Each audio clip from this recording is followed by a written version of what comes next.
Hi అండి. ఇక్కడ వచ్చేసి నేను మగ్గం వర్క్ పీస్ ఎలా సెలెక్ట్ చేసుకోవాలో నా లాస్ట్ వీడియో చేశానండి. ఆ వీడియో లింక్ వచ్చేసి ఈ వీడియోకి పెడతా చూడండి. మనకి ఇక్కడ ఈ క్లాత్ అనేది పైన కింద వర్క్ సెట్ చేసుకొని పిన్ని పెట్టుకొని సెట్ చేసి పెట్టుకోవాలండి. ఇక్కడ సెట్ చేసి పెట్టుకుంటే మనకు వర్క్ అనేది అంటే ఈ పీస్ అనేది అంటే జరగకుండా ఉంటుంది. ఇది బిగినర్స్కి అయితే చాలా అంటే యూజ్ అవుతుంది టిప్.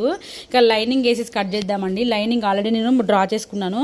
సో ఇది ఎలా పెట్టుకోవాలంటే ఎలా పెట్టి కట్ చేయాలంటే కింద వచ్చేసి మనం ఇక్కడ ఎంత గ్యాప్ ఉన్నా మనం పర్లేదండి. మనం ఇట్లా పెట్టామంటే డీప్ అనేది ఇంత డీప్ ఎక్కువైపోద్ది. సో అలా కాకుండా ఈ పీస్ అనేది ఇక్కడ పెట్టేసుకుని వర్క్ దగ్గర పెట్టేసుకుని పైన వచ్చేసి ఎట్లా పెట్టుకోవాలంటే మీకు చూపిస్తా చూడండి. పైన ఎట్లా పెట్టుకోవాలనేది పైన వచ్చేసి ఇంత గ్యాప్ ఉండాలండి. సరిపోతుందని ఇంత గ్యాప్ ఉంటే ఇక్కడ ఇంత గ్యాప్ ఉంటే సరిపోతుంది. ఇంత మనం ఒకవేళ అది కాదులే అని చెప్పేసి ఇక్కడ పెట్టి కట్ చేసామంటే ఇక్కడ చూడండి ఎంతో గ్యాప్ వచ్చింది. దగ్గర 1 ఇంచ్ గ్యాప్ వచ్చిందండి. అలా పెట్టుకుంటే ఈ వర్క్ అనేది ఇక్కడ నుంచి స్టార్ట్ అయ్యింది కాబట్టి ఇక్కడ గ్యాప్ వస్తుందండి. వర్క్ పక్కన గ్యాప్ వస్తుంది. అట్లా రాకుండా ఇక్కడ పెట్టుకున్నామంటే ఇది అనేది స్టిచ్చింగ్లో మనం అడ్జస్ట్ చేసుకోండి వచ్చండి. అది ఎలా చేసుకోవాలి కూడా నెక్స్ట్ వచ్చే షార్ట్స్లో పెడతాను. ఖచ్చితంగా నా వీడియో చూడండి ఫ్రెండ్స్. మీరు నచ్చుంటే ఫస్ట్ టైం నా ఛానల్ సబ్స్క్రైబ్ చేసుకోండి, లైక్ చేయండి, షేర్ చేయండి, సబ్స్క్రైబ్ చేసుకోండి. Thanks for watching.